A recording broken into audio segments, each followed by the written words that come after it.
I'm Dr. Kristen R. Bromley. This video series, which is part of my online music academy, specifically accompanies Note Reading Book 3 from my Method book series. Like all my books, this selection is available to purchase through Amazon and Google Play. For help, see the links in the description below. In the videos which are part of this specific course, I progress through the lessons in Note Reading Book 3. With the book, you can work through all the songs and exercises, and in the process come to know the entire fretboard and master the skill of playing written notes all along the neck. Alright, let's get to jamming in this lesson.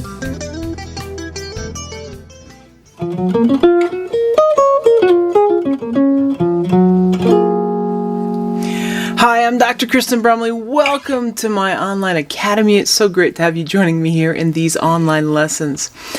This video goes with Lesson 12 in Note Reading Book 3. So I'm going to dive right in, help you work through Lesson 12, or at least understand it. Lesson 12 is a little bit different than all the lessons that we've done before. So let's go ahead and take a look. So what happens with Lesson 12 is that it is related to Lesson 11. And that might seem a little strange because the key of G has 1 sharp and the key of G flat major has 6 flats. Whoa! They seem like they're really distant. And they are. In first position, in that first note reading book, books 1 and 2, we didn't get into reading in the key of G flat till the very end. Or towards the very end, but the key of G came right there in the middle. So here we're coming in after just going into a key with 1 sharp and saying, whoa, let's look at G flat, and of course the related minors, so E flat minor versus E minor. So 1 sharp versus 6 flats, that seems like it comes out of nowhere. Actually, when we're reading in positions, they're closely related. Now I will say, this is somewhat easy and somewhat hard, but it's situated in this point in the book because it is related to the previous lesson. So that's why it's associated this way. You can just skip this lesson and move on. We don't read in the key of G flat very often. You can also just do some of what's recommended here and practice a little bit with the key of G flat, or you could come back to it later. There's lots of things. But let's take a look at what we've got happening here. So why sit these next to each other? Well, when we're reading in the key of G, and I'm just going to show, for example, down here, where we're in second position, where we've got that middle finger on the G note there at the 3rd fret on the 6th string. So we read, if I do just a single octave scale, scale form 1 right there at the lowest position possible for the key of G. When we play that, we have G, A, B, C, D, E, F sharp, and G. So, laying accidentals aside, we have some type of G, some type of A, B, C, D, E, some type of F, in this case F sharp, and then G. When we're reading in G flat, the only difference is that we take our whole hand and shift it down a whole position. So our middle finger is now on the G flat note, and we're in first position. And we play the exact same scale form. And laying the accidentals aside for a moment, we have some type of G, some type of A, some type of B, some type of C, D, E, F, and G. So on the page, as far as seeing the written notes, leaving the accidentals aside, the 2 keys look the exact same. And they finger the exact same, and that's kind of cool. So of course we have a G flat, A flat, B flat, C flat, D flat, E flat, F natural, and G. But if I know how to read in the key of G, reading in the key of G flat is going to look the same even though we've got 6 flats and that F is natural. So just to show, for example, how this works. So on page 97, under the single octave exercises, major scale forms 1 and 2, we've got the directions there, and it would say, go and play number 1 on page 76. And so if we go to page 76 in the chords, this is in lesson 11, it's number 1. And so what we would do is, instead of playing it in G major, as it says to play, we would go and play it in G flat major. So instead of playing it in second position, we would play that exercise in first position, just like the directions say over there on page 97. And so we can read through this one together. Now, we just have to change the key signature. So now instead of having 1 sharp in the key signature, we're going to go ahead and insert 6 flats into the key signature, and we can read this and practice reading in G flat major. Let's do it. So we got 1, 2, ret, T, and.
Okay, and it's just like that. Now you might have really struggled to think about that because you might have wanted to be up where we've been reading in G major. You might have also just wanted to be thinking about those flats, and it's okay to think about those flats. But this sort of thing, if you can correlate it with the key of G major, which we read in a lot, with G flat major, which we don't read in very much, it makes reading in G flat major a whole lot easier. Now, it doesn't work with accidentals. If we have accidentals, the accidentals are not going to match up between G major and G flat exactly, but it does work for the diatonic things, and that can be a way to get going. You don't have to think about it that way though, and maybe in some cases it's not the best thing, but with the book you can practice all these songs and exercises in the key of G flat major. As you work through, everything will just be 1 position lower, 1 fret lower for all the songs and all the exercises. And using it that way gives you an opportunity to practice in G flat major without the book having to be twice as large. And it also gives us a chance to practice with keys when we want to that are less common, like G flat major and E flat minor. We don't read in those keys near as often, but we read in G major a lot. So that's how that works. And I'm just going to go, if we flip back to page 97. I'm not going to do all the songs and exercises with you. You can work through the ones that you want to. There's directions here on ways to do them all, but I just want to make sure and go over the key of G flat major and the key of E flat minor with you. So we had that single octave G flat major scale that we were just working with. We also have that single octave scale form 1, where our middle finger is on the 9th fret of the 5th string. So G major has our middle finger on the 10th fret, but G flat, we have that right there. So there's exercises that we can read with that one. If we put our middle finger on the 4th fret of the 4th string, we have that scale form 1 there. If we put our middle or index finger on the 11th fret of the 3rd string, we have our G flat major scale form 1 there. That's all the single octave, full root to root octave versions we have for scale form 1. Then we have the alternate scale form. So our pinky up there, and I could say we could play scale form 1 with our middle finger at the 14th fret. as well as playing it down at the second with our middle finger at the second fret. We can put our pinky at the 14th fret and play scale form 2. So I started there on the 6th string. On the 5th string we can put our pinky at that 9th fret.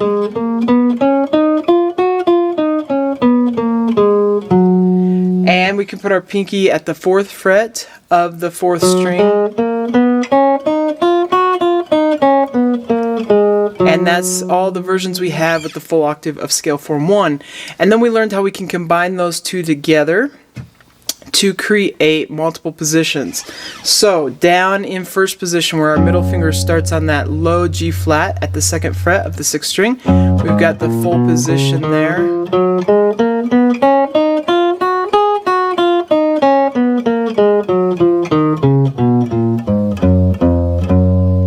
So that had scale form 1, then we go to scale form 2, then we have a little piece of scale form 1, then we go back down with scale form 2, back down with scale form 1, and then we have just a teeny piece of scale form 2. So that's how that one worked. The next position up has our middle finger on the 4th fret of the 4th string. We have scale form 1, then we have part of scale form 2. We go back down with scale form 1, then we have part of scale form 2, scale form 2 back up, so.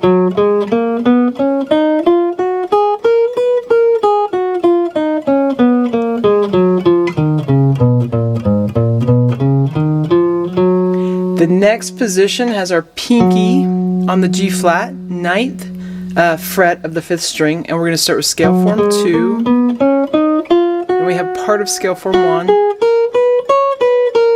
Then we have scale form 2 and scale form 1, part of it, and then we're back. So.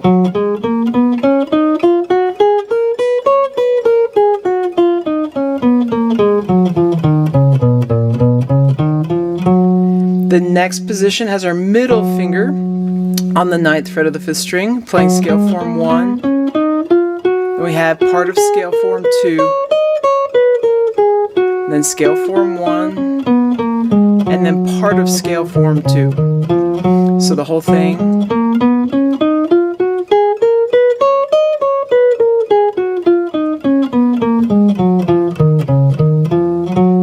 And then the 5th form puts our pinky on the 14th fret of the 6th string. We start with scale form 2, then we have scale form 1, same thing coming back, scale form 2, and then we have a piece of scale form 1. So.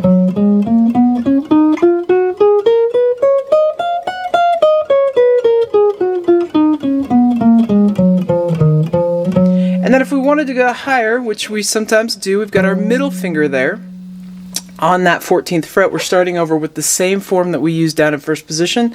So we'd have that first form, and we switch to the second form, and we have just a teeny piece of that first form, and then that second form, first form, and then just a teeny piece of that second form.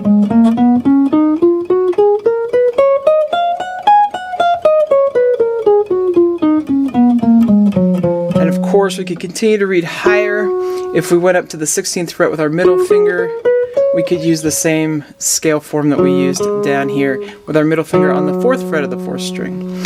So in working through, then if we flipped over to page 98 where it talks about the positions, you can go and play through the positional form areas from lesson 11 if you want to practice any of those songs and exercises, but everything is going to be 1 fret lower for the key of G flat, and then of course we just change that key signature. And any songs that have chromatic notes, sharps or flats or natural notes, you could just skip over those. Otherwise you have to make a little bit of an adaptation. You have to figure out what it is in the new key. Now that's G flat major. Of course there's going to be some with E flat minor, so I'll just review those E flat minor scales with you. So E flat, we've got the E flat on the 12th, or at the 11th fret on the 6th string, and scale form 1, just the single octave form. And then we can play that same form at the 6th fret, starting on the 5th string. We're going to go up an octave, but on the 13th fret of the 4th string, we have that form again. And then if we put our index finger at the 8th fret of the 3rd string, we actually have it again. So that's our single octave form 1 minor scales. We can go and do form 2, so we start with our pinky on the 11th fret of the 6th string. We've got form 2, and then if we go and put our pinky on the 6th fret of the 5th string,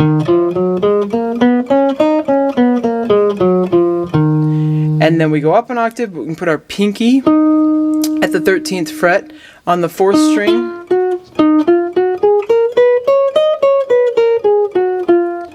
And that's all the complete octaves we can do. Now the 5 positional forms, we can do those as well. Now this is the thing with the 5 positional forms. They're the same exact forms that we use when playing the major scale. And sometimes it's just easier to think of what the major scale one is.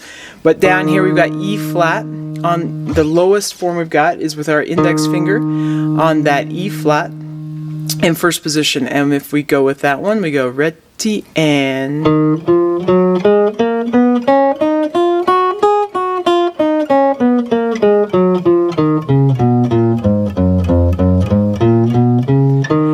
find it easiest just to think about what the G flat major scale is. But those notes, reading those notes is the same in that position.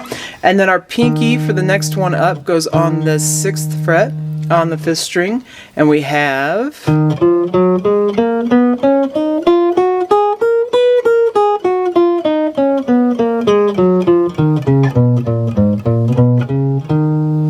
and the next form up has our index finger on that 6th fret.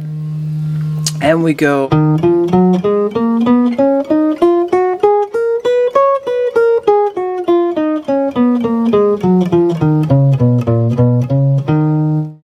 And the next one has our pinky on that 11th fret of the 6th string.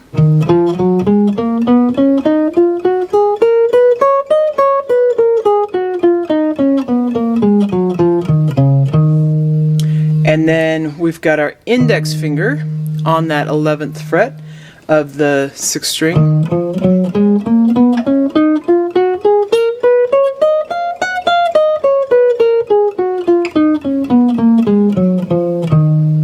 And then if we wanted to continue at the 13th fret, we could play the same as what we had done down in first position.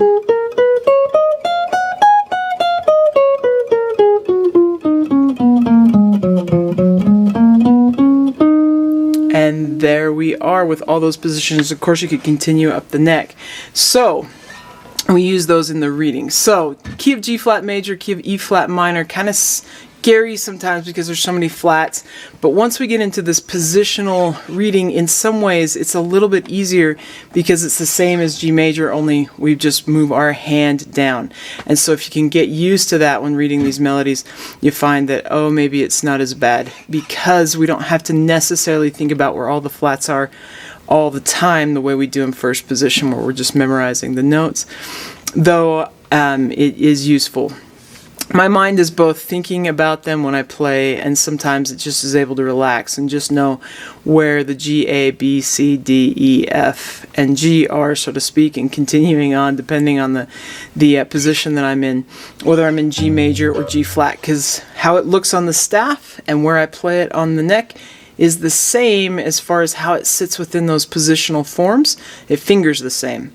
It's just whether I'm in first position for G flat major or second position for G major. So I hope that helps. I'm not going to play through those. You can work through those, work through some of them, work through all of them if you want to. You could skip it and come back later, because as we progress, there will be, like in the next lesson where we're going into 2 sharps, and there's exercises with that, and then in the lesson that follows, it's sort of a similar one to this. So you can skip over these shorter ones if you want to, and work on the simpler keys, so to speak, Or you can also work on it right alongside it, or come back, or just sometimes think, oh, I need to work on the key of G flat major.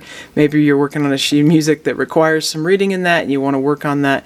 Then you get those exercises that you can from lesson 11. You just got to change that key signature.